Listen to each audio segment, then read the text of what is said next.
시작하도록 하겠습니다.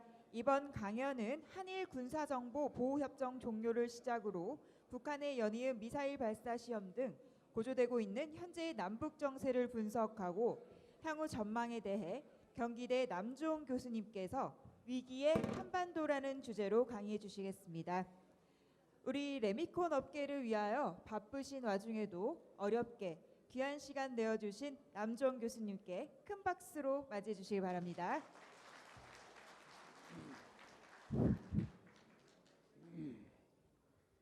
네, 여러분 반갑습니다.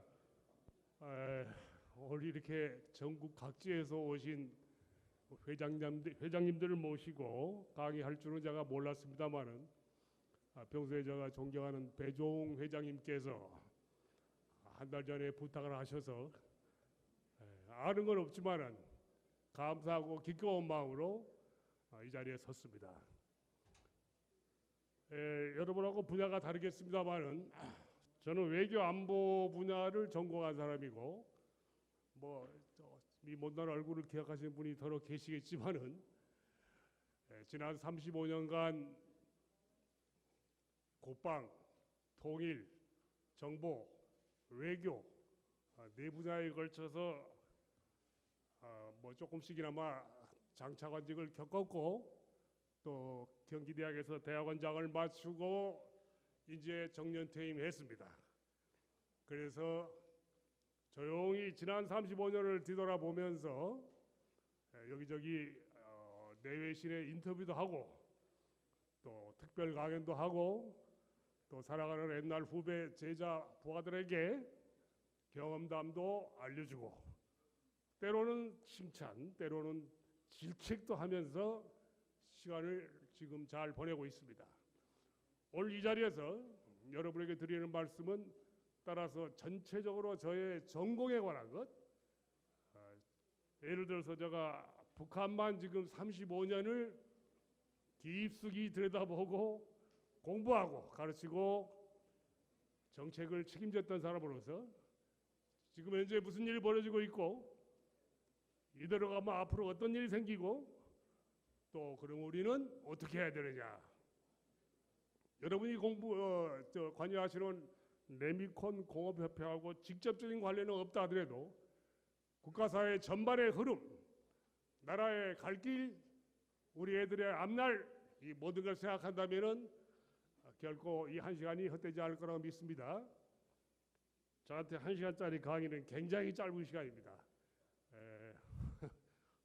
제가 좀 열을 내면 3시간씩 강의를 하고 그러는데 여러분들 지금 서울서 막 내려오셨고 식사도 안 하시고 지금 보니까 짐도 밖에 다 쌓여 있던데 피곤하실 거예요. 따라서 핵심만 1, 2, 3로 정리해서 말씀을 드릴 테니까 참고하시고 저 오늘 저녁에 여기서 식사하고 자고 갈 테니까 질문을 하고야 말겠다는 분이 계시면은 하시기 바랍니다.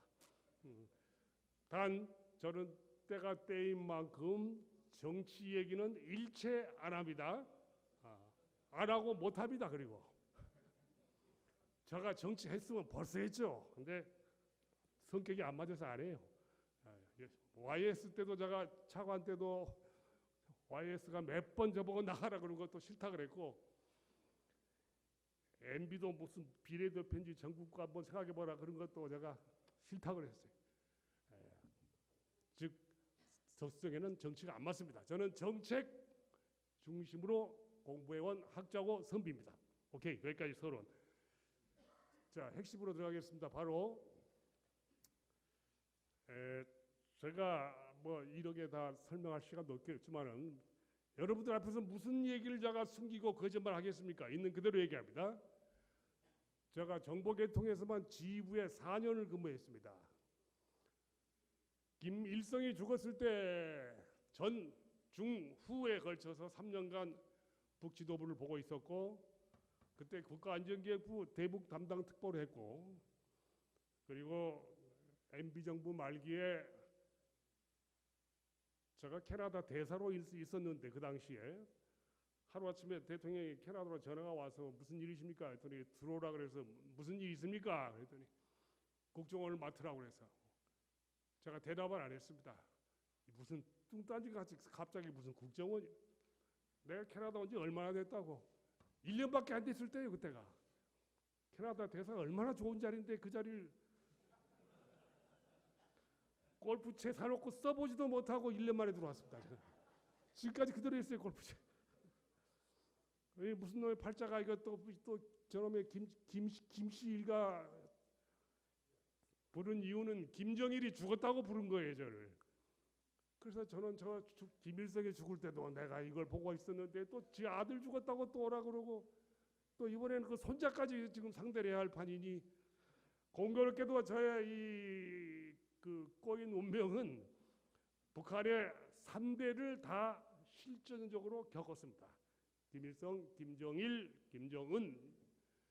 따라서 지금부터 드리는 말씀은 실질적인 경험을 얘기하는 것이지 이론이 아닙니다. 이스라엘의 모사드에 가면 이스라엘의 모사드라는 게 이스라엘의 정보기관이고 세계 최고의 정보기관입니다. 그 정문에 뭐라고 써 있느냐? 지략이 많으면 백성이 평안해도 지략이 없으면 백성이 망하는지라 이렇게 돼 있어요. 이게 구약 성경에 나온 내용을 이스라엘 정보기관의 모토로 잡은 건데 저는 업무가 그래서 거기 가끔 가기도 했고 이번에는 CIA 버지니아 랭글리로 가면 CIA 정문 현관에 또 뭐라고 써 있느냐? 이번에는 신약 성경이 들어가 있습니다. 진리를 알지니 진리가 너희를 자유케 하리라 이런 표현이 들어가 있어요. 이건 신약입니다. 아까 그건 구약이고 제가 기독교 집사라서 그렇게 드리는 말씀이 아니고 세계 최대 정보기관의 모토가 하나는 지략에 관해서 얘기했고 하나는 진리를 얘기하고 있어요. 그 다음에 제가 안기부 특보 시절에 독일이 갑자기 통일했다 해서 독일 연방첩보부 BND를 갔어요. 저희가 뭐 놀러 가겠습니까? 다 그 지휘부에서 초청해서 가지. 독일 연방첩보부에 갔더니 모토는 없는데 정신무장에 관한 나름대로 그 개훈을 저한테 얘기하는데 그게 뭡니까? 그랬더니 오른손은 미국의 CIA한테 배우고 왼손은 이스라엘의 모사드한테 배워서 우리는 통일했다 이렇게 얘기를 해요.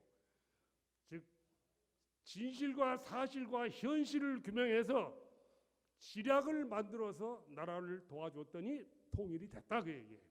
자 여기서 중요한 포인트를 잊어서는 안 됩니다. 진실, 사실, 현실 요 세 개 앞에 하면 무슨 얘기가 될까요? 있는 그대로 얘기하면 돼. 국민들에게. 국민들이 판단해요. 보수 진보가 어디 있어? 사실 진실 현실 얘기하는데 보수가 어디 있고 진보가 어디 있습니까? 여러분은 수준 높은 분들이에요. 그대로만 보고 드리면 된다. 곡해하지 마라. 가공하지 마라. 그 대신 지략 모사드가 말하는 거 그냥 팩트만 보고하면 그걸로 정보기관 임무가 끝납니까? 그러면 앞으로 우리 어떻게 해야 돼? 이에 관한 강의 내용입니다. 제가 이렇게 돌이켜보건대 지금 북한 상황도 그렇고 우리 상황도 그렇고 트럼프도 마찬가지지만 굉장히 지금 남북관계건 한미관계건 미북관계건 심지어 중국과 북한 관계도 마찬가지가 안개가 보였습니다. 지금 전반적으로 저희가 이제 내일 모레 제가 70대는 나이입니다. 뭐가 제가 두려워서 거짓말하고 말을 아끼겠습니까? 있는 그대로 보고 드리거니와 중국의 고위 당국자를 만나건 미국의 고위 당국자를 만나건 다들 앞날을 예측하기가 갈수록 어려워진다. 그거 왜 그러는가? 무엇이 지금 말씀드린 대로 진실이고 사실이고 현실인지 구분이 안 된다 이거야. 그것이 허위 정보, 가짜 정보를 얘기하는 게 아니고 아무도 책임 있는 얘기를 안 하려고 그런다 그 뜻이에요.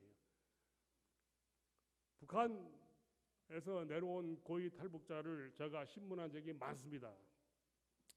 예를 들어서 황장엽 선생을 제가 현직에 있을 때 모시고 온 적이 있는데 97년 4월 그때 황 선생을 제가 대담성 신문을 한 적이 있는데 그때 황 선생이 하는 얘기가 자기가 조선노동당 최고 간부로서 20몇 년을 있었지만은 아직도 대남 공작의 내용을 자기는 모른다 그래요.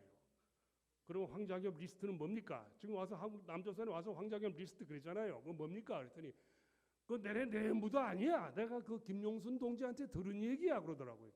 김용순 동지가 누구예요? 내가 알죠 물론. 통일전선 부장입니다. 대남 담당 비서야. 즉 자기 분야 아니면 자기도 모른다 그 얘기예요. 북한의 핵심에 있으면서도. 무슨 얘기냐면 천안함 사태가 났을 때, 천안함을 때리고 도망쳤을 때 저희들이 도대체 전방에서 무슨 일이 있었던 거야 하는 소리가 북한 후방에서 들리기 시작해. 평양 본부 핵심에서도 헤이 남조선하고 무슨 일이 있나? 모릅니다. 지금 이런 상황이 북한에 갈수록 더 심해지고 있어요.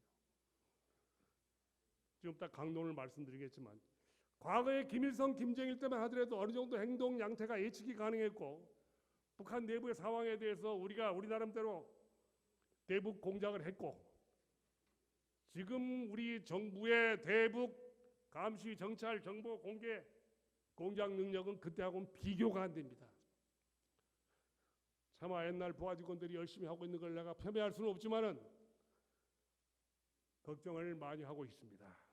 그때 그 당시만 하더라도 저놈들도 우리의 대남 공작이 심했지만 우리도 깊숙이 들여다보고 찔러보고 쑤셔보고 감청하고 도청하고 별짓도 했습니다.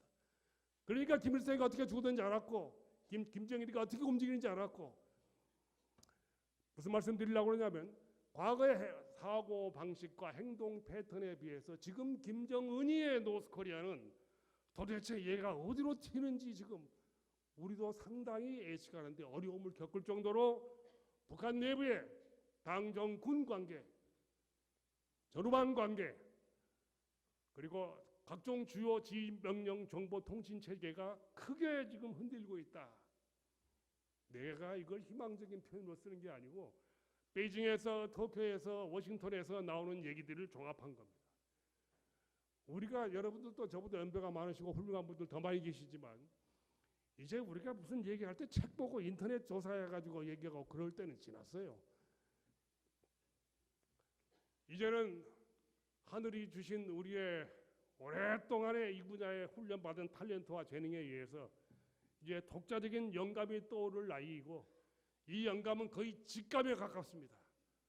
그리고 확률이 굉장히 높습니다. 예를 들어서 제가 문재인 정부 초기에 옛날 또 좋은 후배 직원들이 또 높은 자리에 올라가서 조언을 구했을 때 어이 잘해라. 지난 5년에 비해서 앞으로 5년은 더 위험하다. 왜? 북한은 이미 핵을 실전 배치했다 이 사람들아. 실전 배치가 끝나는 것을 갖다가 비핵화하면 그 비핵화가 되겠나? 무슨 말인지 아시죠? 우리는 북한의 핵 개발에 대해서 수십 년을 지켜보고 있었고 저 자신이 2015년, 16년, 17년 뭐 기억하신 분들 기억하실 거예요. 그 당시 KBS가 그 정도는 아니었지만 메인 뉴스 9시 뉴스에 앵커 옆에 앉아가지고 제가 4차, 5차, 6차 핵실험을 전체를 다 10분 동안 9시에서 생으로 해설한 적이 있습니다. 그때 분명히 내가 박근혜 대통령에게 간접적인 경고를 했습니다. 지금 통일 대박이라고 그랬어요? 통일이 대박이요? 그건 우리의 꿈과 희망이에요. 아까 말씀드린 진실과 현실과 사실에 입각해서 북한을 지금 제대로 보고받고 하신 얘기입니까? 통일은 대박이 아니라 통일은 대란이요. 대란, 천하 대란. 그게 독일의 레슨이에요. 독일 통일이 공짜입니까? 그것이 베트남의 레슨이고 그것이 예멘 내전의 레슨이고 지금 그것이 홍콩 사태를 비롯해서 중국과 대만과의 관계고 지금은 말끝마다 우리한테 이걸 바가지로 해대는 북한의 상황입니다.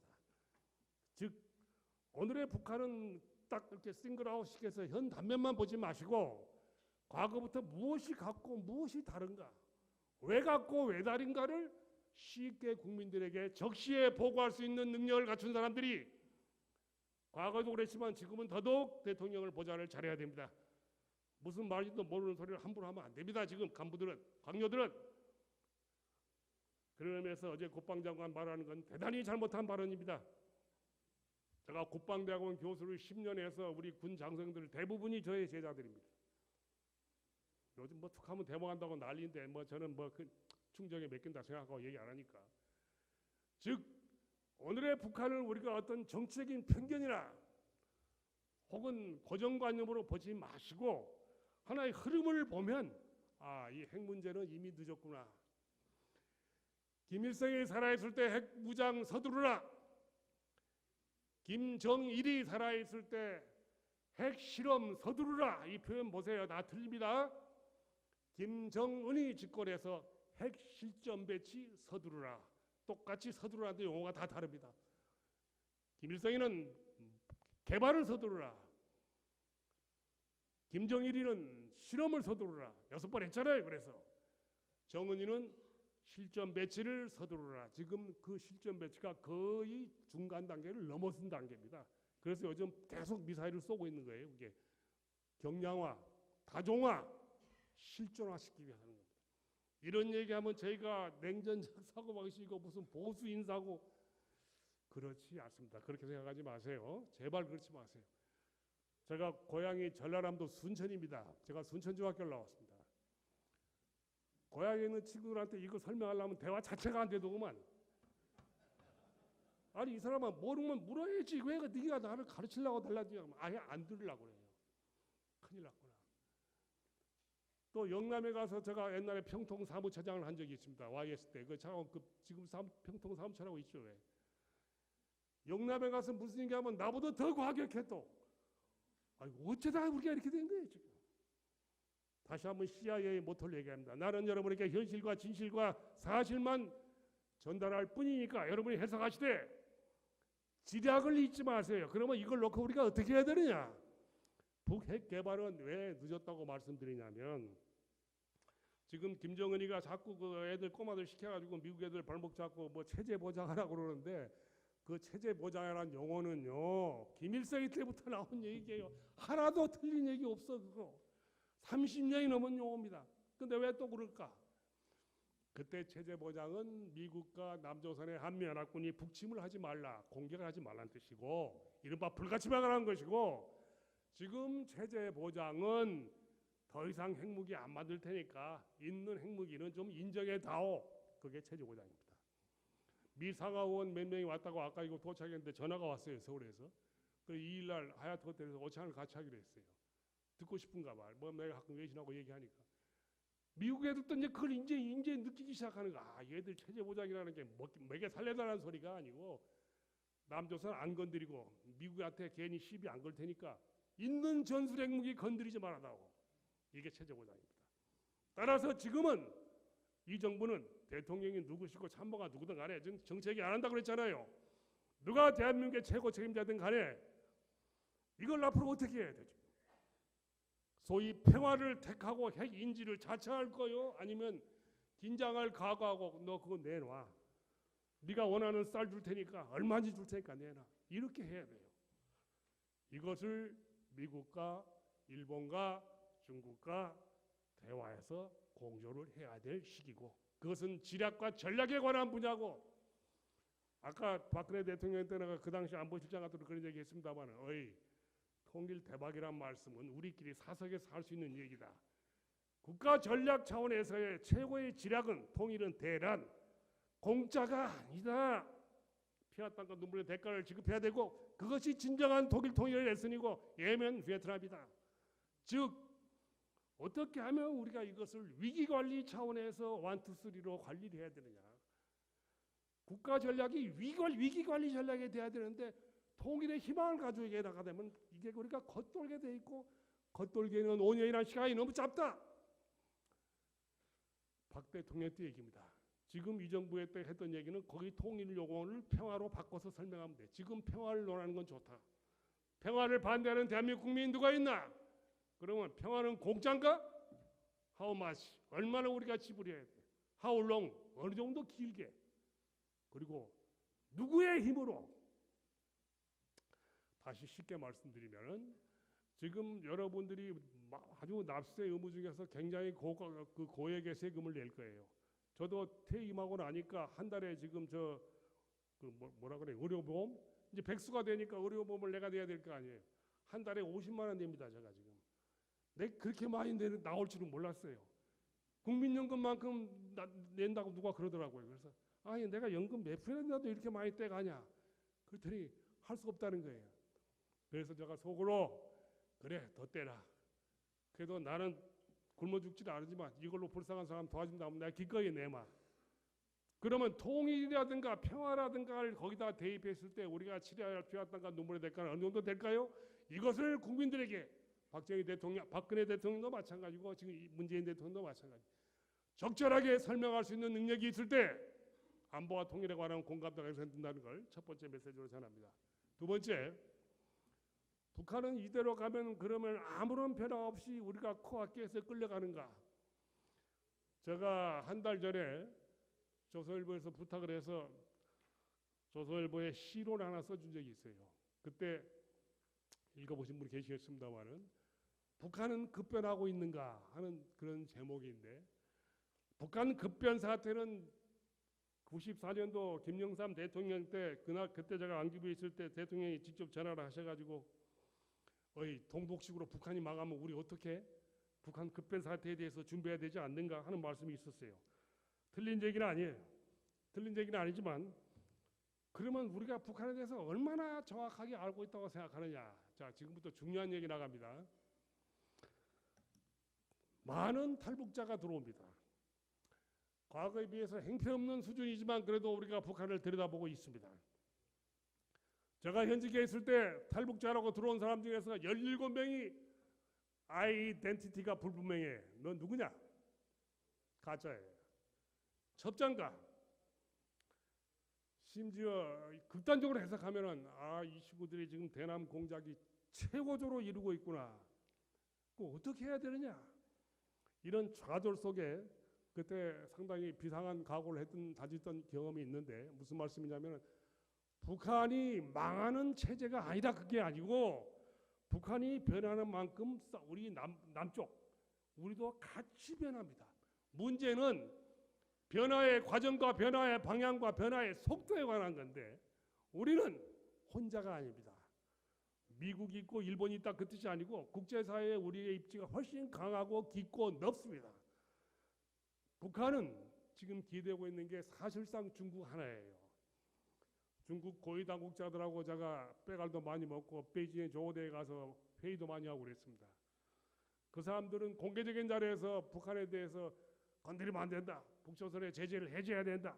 남조선이 도와줘야 된다. 이렇게 얘기하지만은 술 한잔 들어가고 이 관시가 개척이 되면 예외 없이 솔직히 말해서 자기들도 북조선의 앞날에 대해서 자신이 없다고 해요.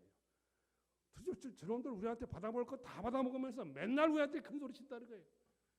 중국 애들이 그래요. 우리 말 좀 들어야 될 거 아니야. 근데 안 듣는데 그냥 북한에 뿔 달린 도깨비가 살아서 그러냐? 그렇지 않아요. 그게 지정학적인 딜레마 때문에 그래요. 강 건너 있잖아 바로. 이 특수성 때문에 그래요. 이 지정학적인 특성 때문에 북한은 중국에게 어찌할 수 없는 가깝고도 먼 멀고도 가까운 이웃이 되어 있습니다. 이게. 그러면 우리하고 미국은 훨씬 더 어떤 의미에서는 더 소원한 상태예요. 북한이 급변한다는 얘기는 우리의 변화하고 같이 간다는 뜻입니다. 급변이라는 것도 마찬가지. 레짐 체인지, 정권이 변화하느냐 체제가 붕괴하느냐 이걸 국민들이 혼돈하는데 여의도에 계신 성질급한 젊은 국회의원들은 여야를 막론하고 내 국회의원 상대로 강의 많이 했어요. 소규모 모임에도 얘기하고 그러는데 정치는 잘하는지 모르지만 정책은 공부를 좀 더 하라고 내가 당부를 할 때가 많습니다. 다 젊은 국회의원들이고 뭐 대부분이 제자뻘이고 그러는데 그 말하기 앞서서 좀 생각을 좀 먼저 해. 남자가 지켜야 할 3가지 금도가 있다. 선비의 길에서 태계 이황 선생이 말씀하시고 다산 정약용 선생님도 말씀하신 목민심세의 키워드가 뭐예요? 군자는, 선비는, 사대부는 첫째, 걸음걸이를 자신 없게 걷지 마라. 걸음걸이에 자신 없게 걷지 말라는 얘기가 뭐예요?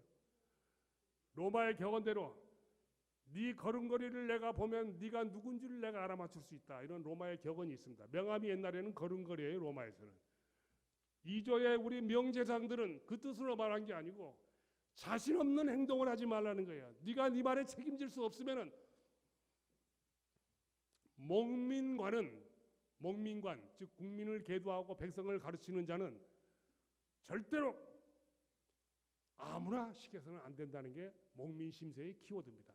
즉 자신 없는 언행, 대개 이황 선생의 말씀에 의하면 조그마한 지식을 가지고 섣불리 나섰다가 세상의 흐름을 가늠하지 못해서 큰 재앙을 맞이하리라. 대개 이황 선생이 정암 조광종을 두고 한 얘기입니다. 수많은 조선 4대 사화를 두고 한 얘기예요. 자, 이게 무슨 얘기인지 아세요? 북한을 논할 때 우리 외교장관은 북한의 내용을 잘 몰라. 사람은 좋은지 모르지만 전공이 아니야. 통일부 장관은 아예 이 분야에 대해서 이름이 없던 젊은 친구입니다. 아니, 인격을 얘기하는 게 아니에요. 실제로 그래. 국방장관은 어제 발언을 포함해서 계속 지금 실언 아닌 실언을 거듭하고 있어요. 누구를 얘기하려고 그런 게 아닙니다, 지금.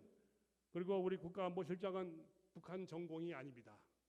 통상문제 전문가고 우리 외교안보수석도 마찬가지. 다 훌륭한 인격과 좋은 가정이 되길 바라면서 이 전문성의 부족이 가져오는 상황에서 북한에 관한 정확한 정책 판단이 가능한가? 프로가 앉아 있어도 되기가 어려운 분야가 대북 관계입니다. 모사드 국장이 저한테 한 얘기가 있어. CIA 국장도 우리한테 한 얘기가 있어요. 한국처럼 안보가 절체절명해 있는 나라에서 6.25 이래 7,000회 북한의 대남 도발을 겪은 나라에서 지난 10년간 6번의 핵실험을 하고 100여 발의 미사일을 쏘고 천안함이 있고 모감지대가 있고 연평도 포격이 있고 벨지 다 겪은 사우스 코리아에서 가장 중요한 부서에 가장 아마추어들이 앉아 있다 이거예요. 자기들은 이해가 안 간대 그게. 이스라엘 같았으면은 이스라엘 국장 얘기가 이라크 두드려 패듯이 이란 핵시설 때려 부셔버리듯이 벌써 가서 때려 부셔버렸대. 앉아서 당하느니 죽기 전에 살 길 찾자고 때려 부셔버렸대. 우리는 그러면 전쟁 아니야. 우리 그렇게 못한다. 그럼 그렇게 못하면 여야건 혹은 여당 아니라서도 혹은 당정협의에서라도 한 목소리가 나와야 되는데 헤이 당신들은 목소리가 너무 많다. 더더욱이 한미연합작전체제를 가지고 있는 나라에서 미국하고 손발이 안 받는 일이 왜 이렇게 많으냐? 이건 내 얘기예요 지금. 워싱턴에서 직접 제가 들은 얘기입니다. 미국의 고위의원들에게 또 왔어. 2일날 또 받아내고 그분들이 우리를 사랑해서 그러고 피땀 흘려 지켜온 사우스 코리아에 대한 옛날의 향수 때문에 그런 게 아니고 헤이 지금 사우스 코리아가 어디로 가고 있는 거야 지금. 기도하는 심정으로 하는 얘기지 누구를 비판하는 게 아닙니다. 즉 북한을 바라볼 때 북한이 급변한다 그러니까 사람들이 망하는 줄 아는 모양인데 저는 그 얘기하는 게 아닙니다. 절대로 그렇게 쉽게 망하지 않습니다. 중국이 있어서 그런 게 아니고 제가 지금 말을 굉장히 빨리 하는데 괜찮죠? 네, 뭐 시간이 없으니까 저한테 이게 3시간짜리 강의를 지금 1시간에 끝내라고 그러니 그냥 이제 지금부터 더 빠르게 얘기합니다. 이제. 네. 본전은 뽑아야 돼. 밥값을 하고 와야지. 여러분 장성택이가 죽기 전에 장성택이가 누군지 아시죠? 제가 현직에 있을 때 제가 대북 정보와 공작 총 책임자였습니다. 그것도 한 번이 아니고 YS 때도 그리고 MB 때도 그리고 무슨 팔자가 2번이나 그걸 했는데 그러다 보니까 제가 이메일을 못 씁니다. 지금 얼마나 북한에서 해킹이 들어오는데 쫓아다니면서 해킹 들어오고 어디 가서 정말 딸하고 둘이 팔짱 끼고 시내 가기도 어려워요. 또 어떤 놈이 또 SNS 찍어가지고 또 엄한 소리 올릴까 봐서 참나 이 세상이 이렇게 무섭게 변했는데 황장엽 씨가 와서 얼마 안 돼서 저한테 그러더라고요. 다음은 장 부장이야 그러더라고요. 장 부장이 누구야? 장성택 행정부장을 가리켜 그 당시 직책 행정부장. 그래요. 그 얘기는 저도 중국에서 들었어요. 그런데 이상한 소리가 들려. 야 이게 무슨 자료야 이거? 그랬더니 장성택이가 총리로 갈 가능성이 있다. 장성택이가 총리로 가? 그러면 그 숙청인데 이걸 판단하는 사람이 없습니다. 내 개인 얘기하는 게 아니에요. 우리가 말하면 총리 그러면 영전어 보이죠. 북조선에서는 총리는 허수아비요. 인민무력부장도 허수아비야. 총정치국장, 정찰총국장이 실세요. 아시죠 여러분들? 그러니까 총리? 이거 치려고 그러는구나. 그러고 나서 박근혜 대통령이 저를 붙잡는데 제가 아이고 내 환갑이 넘었습니다. 이제 그만하고 싶소. 이제 후배들한테 물러주고 내 나이가 지금 이제 조용히 뒤돌아다니면서 후배들한테 조인하겠다고.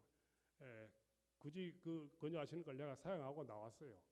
그리고 내가 후배들한테 앉혀놓고 간부들한테 장성택이 위험하다.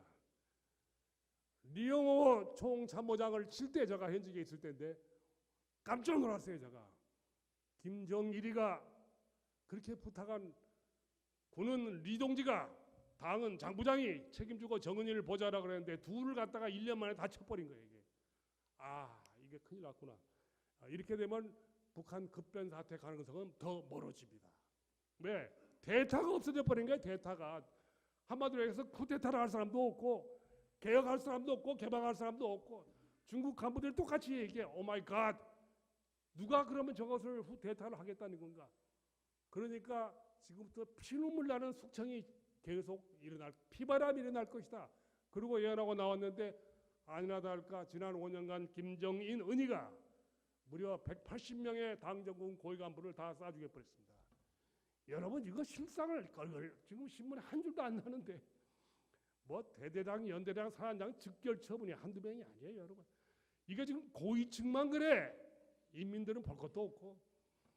이런 북한에 대해서 우리가 가지고 있는 대한민국이 가지고 있는 최고의 핵카드가 뭔지 아세요? 내가 북한 간부들에게 그랬어요. 너희들이 지금 핵미사일 가지고 우리를 공갈 협박하는데 까불지 마. 남조선의 핵미사일 한번 보여줄까? 개성공단 그때 개성공단 하고 있을 때요. 야 초코파이 100만 개 갖다 줘라. 그리고 컵라면도 아니라 무지하게 갖다 줘라. 그거 얼마 안 됩니다. 그거 싸게 사면. 그게 남조선의 핵폭탄이다. 너 죽을래?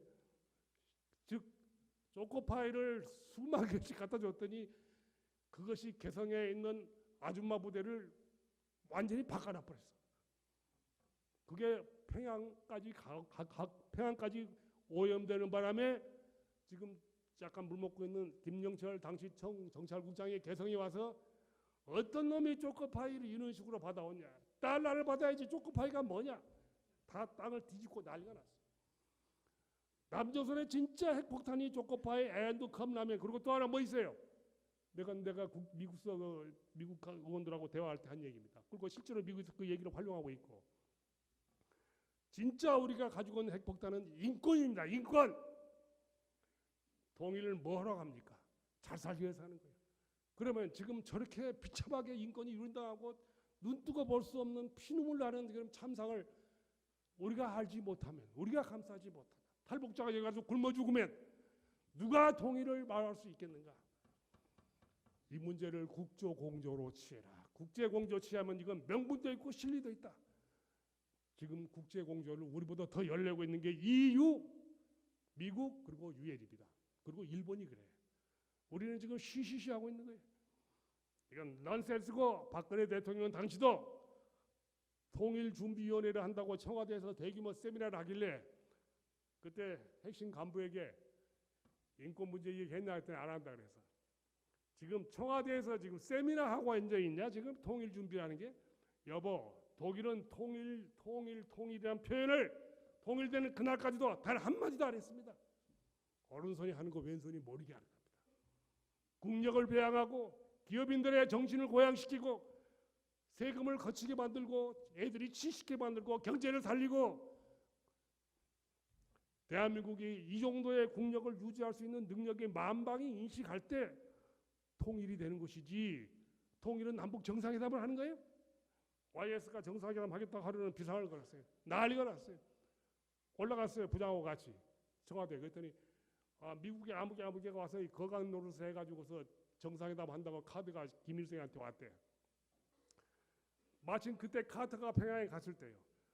그때 안기부에 비상이 걸렸어요. 아니 느닷없이 정상회담 이 양반 큰일 났네. 북한 잘 아시도 못하는 사람인데 YS 공부시키라고 한 달 동안 고생 직사게 했습니다. 제가. 왜? 강론을 아셔야 되잖아. 강론을. 김일성이는 박정희 대통령을 상대했던 사람이에요. 이우락 부장을 상대했던 사람입니다. 6.25를 겪었던 주도했던 친구예요.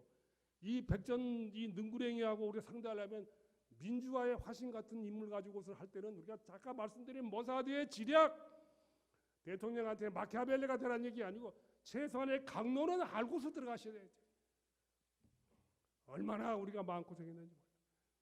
그런 측면에서 지난 몇 번의 정상회담을 잘 반추해 보기 바랍니다. 우리 지금 어디에 서 있어요? 그런 차원에서 오늘의 북한을 보면 장성택이 치고 리영호 치고 180명의 당정 간부를 치는 걸 보고 북한은 생각보다 오래 갈 수 있겠구나. 오래 가기 위해서 실전 배치를 서둘렀구나. 실전 배치를 서두르고 나서 비핵화 협상을 하는구나. 비핵화 협상은 그야말로 이쪽으로부터의 대가를 유도하기 위해서 하는구나. 지난 94년 제네바 비문은 경술회였고 중유였고 쌀이었지만 이번에는 뭐야? 달러? 돈 있어요 우리? 미국이 돈 있나? 트럼프의 아메리카가 돈 1달러라도 낼 것 같아요 지금?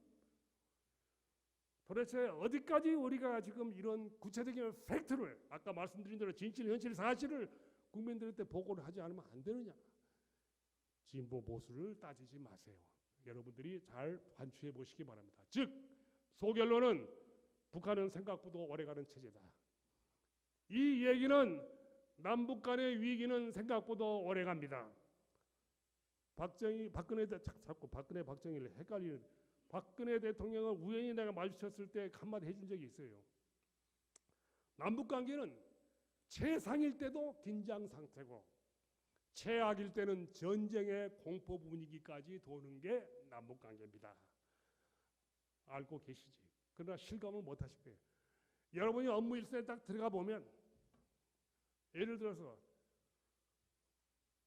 국가정보원장으로 누가 하나 왔어. 이분은 과거에 군 대장 출신이에요.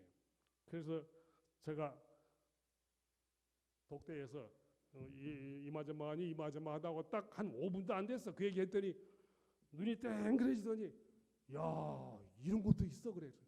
그러면 여기가 당신들 군에서 휴전선 넘어서 지키는 눈에 보이는 적을 지키는 군하고 눈에 안 보이는 적을 지키는 우리하고 같아?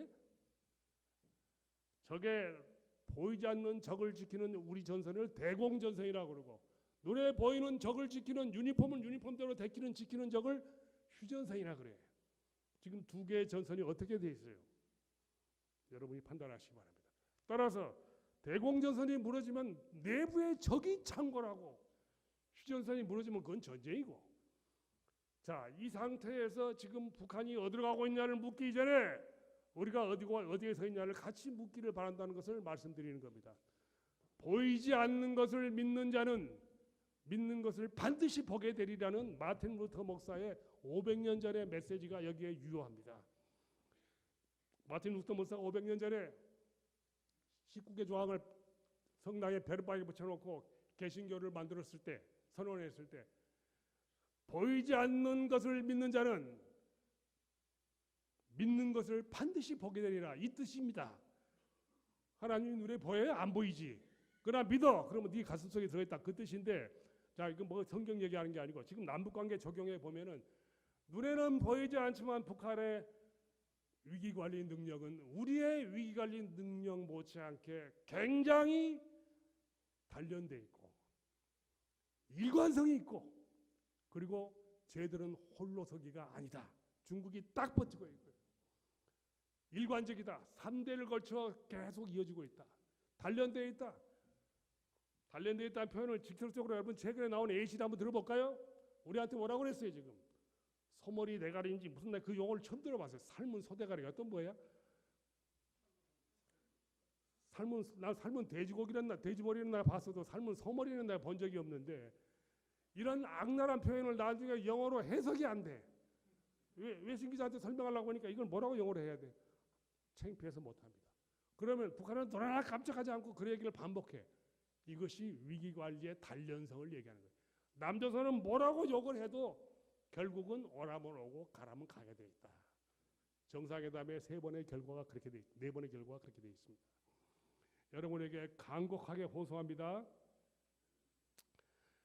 우리는 지금 북한과 우리하고 상대를 딱 놓고 봤을 때 내가 이제 좀 시간이 없어서 이제 결론적으로 들어가겠습니다만은 얼만큼 우리가 지금 앞날에 대해서 제대로 알고 있느냐를 물어야 할 시점에 와 있습니다. 제가 뭘 지금 가득 지금 써놨는데 이걸 지금 다 쓸 수가 없는 게 여러분에게 뭘 말씀드리려고 그러냐면은 지금 현재의 우리의 위기관리 능력은 지난 정부뿐만이 아니고 역대 정부의 위기관리 능력이 항상 일관성이 없어. 일관성이 없다 보니까 북한 애들이 가지고 있는 자신감이라는 게 남조선 길들이기 혹은 다루기 자신감이라는 게 여러분이 앉아서 지금 감이 안 잡힐 정도로 굉장히 단련되어 있습니다. 뭐 먹고 먹으러 냉면이 넘어갑니까? 이거 이 정도가 아니에요. 자기들끼리 얘기하는 거 들어보면 기가 막힌 얘기들이 많습니다. 어떻게 하냐고요? 그게 정보기관이에요. 정보기관이 무슨 정치인 사찰이 나오고 뭐 댓글이나 달고 하는 데가 정보기관입니까? 그건 일탈이지.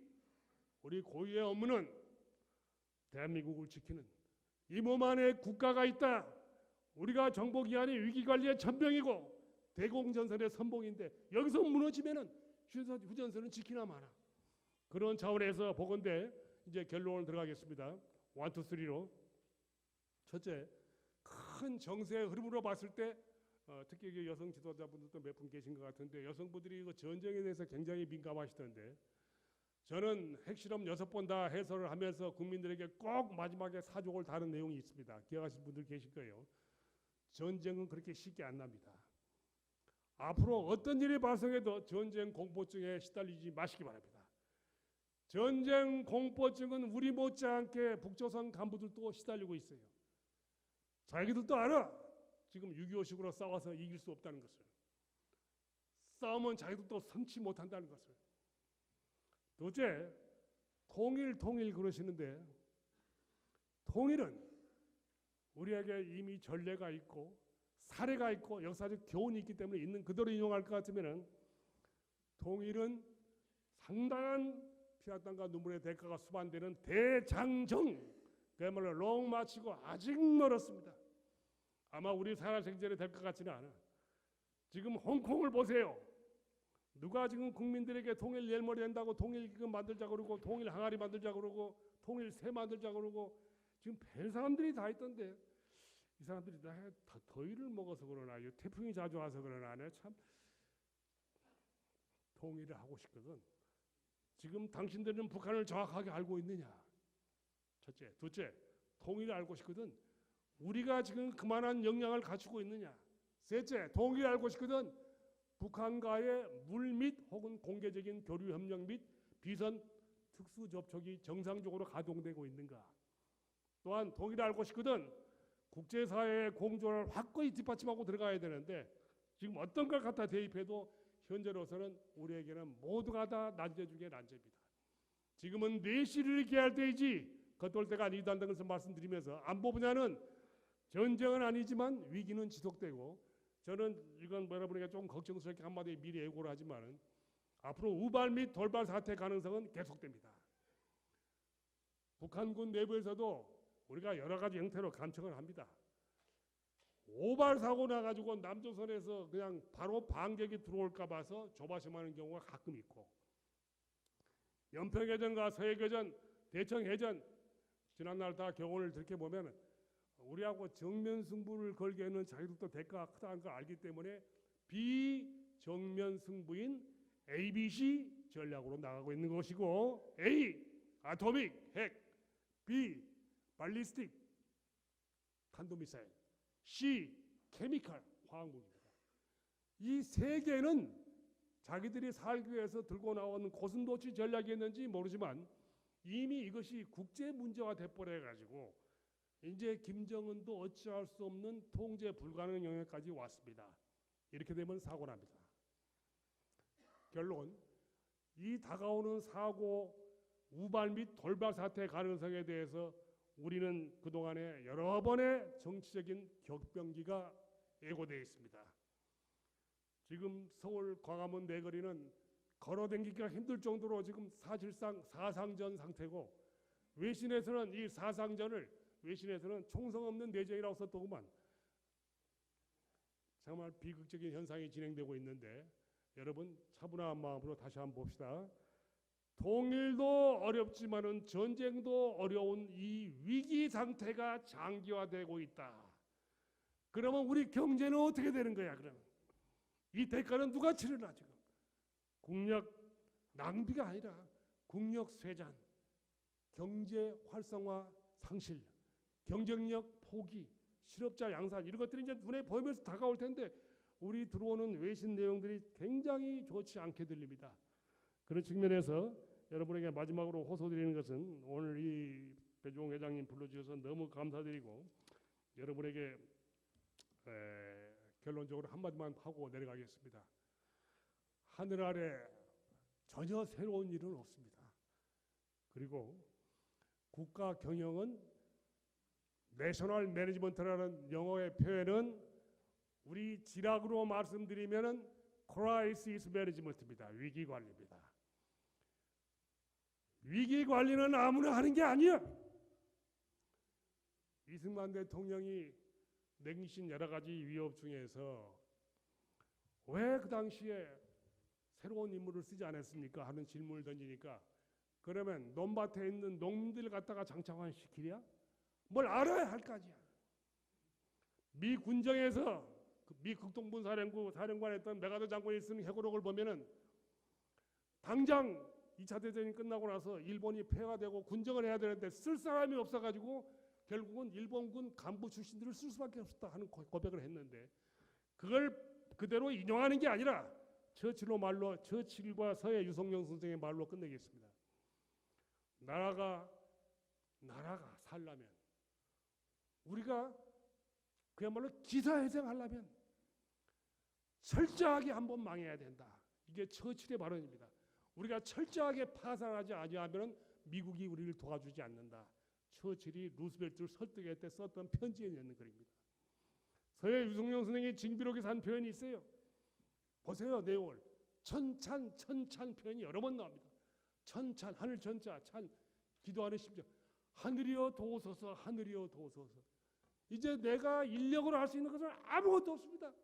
병사도 없고 군량도 없고 무기도 없고 그야말로 우리 백성들이 일본 이 외국한테 도륙당하고 있습니다. 어찌해야 됩니까? 천찬 이러고 있는데 이게 무슨 뜻이냐면 처칠이 홀로서 히틀러의 200만 군대하고 맞설 때 우리가 이렇게 철저하게 파산해버리면 미국인들을 무사하겠느냐. 뭔 말씀드립니까? 우리는 더 이상 까먹어서도 안 되고 더 이상 벼랑 끝으로 몰리면 안 됩니다. 이제 우리가 깨어 있어서 지금 다가오는 위기는 감히 예측드립니다. 제가 한 10년 전에 쓴 책 통일의 길 애고된 혼돈이 너무 무슨 내 목사님도 아닌데 목사님 어디 가서 그 인용을 하시던 모양인데 그대로 예언하고 있는 내용대로 이제 우리가 감당하기 어려운 안보 통일 위기가 옵니다. 이제 와 있고 그러나 전쟁도 아니고 통일도 아니야. 어떻게 해야 되느냐? 이럴 때 첫째 한미일 관계 복원시켜야 됩니다. 둘째 안보 통일에는 여야가 있어서는 안 됩니다. 셋째 이제는 정직이 최선의 정책입니다. 모르면 국민들에게 묻고 알면 즉시 보고하라. 이것이 진실과 현실과 사실에 관한 분야고 보고는 누가 하는가? 경험 있는 저희들을 두고 하는 얘기 같아서 이 말씀 드리기가 참 곤란하지만 과거에 사마천의 사기, 강태공의 육도 삼략 그리고 손자병법에 다 나와 있는 얘기입니다. 그 뭐가 나와 있어요? 난세와 치세가 바뀌는 건 한순간이다. 선악이 바뀌는 것보다 더 쉽게 바뀐다. 난세와 치세가 바뀌는 이 과정을 위기 과정이라고 그러고 이럴 때는 지략이 있는 경험 있는 자들이 사대부가 목을 걸고 나서서 헌신해야 된다. 그런 차원에서 여야를 막론하고 보수 진보를 막론하고 경제를 살리지 못한 상황에서 통일이 어디 있고 안보가 어디 있나? 경제를 우리 혼자 살리는가? 통일 안보는 홀로서기가 아닙니다. 북한은 동족이자 동시에 적이요. 애들한테 똑바로 가르쳐야 돼. 내가 최근에 정교조 제자 어떻게 나한테 공부하는 친구가 정교조 핵심이 돼 있더라고. 대화 자체가 안 되더구만. 이놈이 나를 가르치려고 달라 그러니까 술이나 먹게 하고 숨만 먹여서 보냈습니다. 북한은 적이자 동시에 동족이다. 상황의 이중성을 애들한테 똑바로 가르쳐라. 적이니까 야 이놈아 우리가 안보의 대상이고 동족이니까 우리의 통일의 대상이잖아. 금강산을 가는 것은 개성공단을 가는 것은 동족이니까 가는 거고 연평해전이 벌어지고 북핵에 대해서 강하게 우리가 대처하는 것은 적이니까 우리가 하는 것이다. 이거냐 저거냐 하고 둘 다다. 통일부 장관은 어떤 놈을 앉혀서 좋으니까 안보를 알아야 되고 국방장관은 어떤 머저리가 앉혀서 좋으니까 통일을 알아야 됩니다. 두 개 다가 앉아야 내 분야만 알아서는 대한민국 위기 관리가 안 됩니다. 제가 너무 짜서서 미안합니다만은 하도 어이없는 일이 요즘 제가 좀 술이 늘었습니다. 그래서 하여튼 여러분 건강하시고 마지막으로 김종필 총재가 저는 팔자가 어떻게 된 게 김영삼 대통령도 모시고 이명박 대통령도 모셨습니다만은 또 저쪽에는 모신 거 아니지만 저쪽 상대는 또 김일성이, 김정일이, 김정은이 3대를 다 해다 겪어다 보니까 나는 왜 김씨들하고 이렇게 인연이 많나 이렇게. 그래서 우리 김종필 총재 돌아가시기 얼마 전에 가서 뵀더니 참 위대한 분 가셨어요. 남 박사가 온 거 보니까 세상이 조용하고만 그러시더라고요. 아니 제가 시끄러워야 뭐 방송 나오나 제가 위기만 돼야 이 친구가 나와서 뭐라고 그러지 그 뜻으로 이제 풍자하신 건데 딱 그 다음 말씀이 가슴에 와닿는 편입니다. 오래 사는 사람이 이기는 거요. 동교동도 가시고 상도동도 가셨지만 난 살아있잖아 그 얘기예요. 지금 그 얘기를 박용옥 여사 돌아가신 빈소에서 하시더라고 나한테. 저 오른손을 쓰지도 못하면서. 아이고 총재님 그러고 나서 2년도 안 돼서 돌아가셨어요. 그래서 여러분 건강하게 오래 사는 사람이 이기는 겁니다. 여러분 사업 잘 되시고 대한민국 걱정하지 마세요. 대한민국은 우리의 나라지 특정인의 나라도 아니고 더 험한 곤란을 겪어왔고 환난도 겪었고 국난 극복사가 있습니다. 위기관리를 하고 위해서 목을 바친 우리들이 이렇게 시퍼렇게 살아있고 여러분이 계신데 꿈과 희망을 가지되 공짜는 없다. 안보건 통일이건 피와 땀과 눈물의 대가를 흘릴 각오를 하셔야 된다. 여러분을 믿습니다. 용기를 갖고 힘을 내시고 또 한번 이런 자리에서 뵙게 되기를 바라겠습니다. 고맙습니다. 위기의 한반도라는 주제로 한반도의 안보와 주변 국가와의 관계에 대한 강의를 해주셨는데요. 앞으로 우리가 네.